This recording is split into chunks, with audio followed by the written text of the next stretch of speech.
Okay, we gave you a link to the XML visualizer with this initial layout.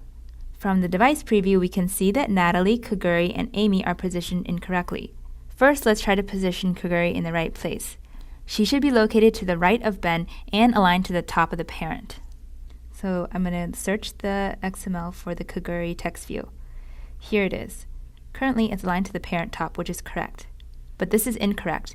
We don't want to align her to the parent's right edge. Instead, we want to position her to the right of the Ben text view. So now she's located to the right of Ben. Notice that I use @id/Ben_text_view. There's no plus symbol because the Ben text view ID was already created up here.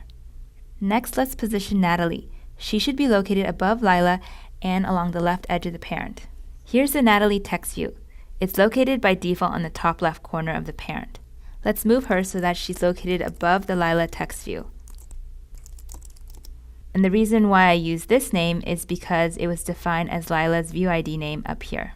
Okay, great. So Kunal, Ben, and Kaguri are positioned correctly now. And so are Natalie, Lila, and me. Next, we just need to move Amy from here over to here so that she's above the emoji text view. Here's the Amy text view.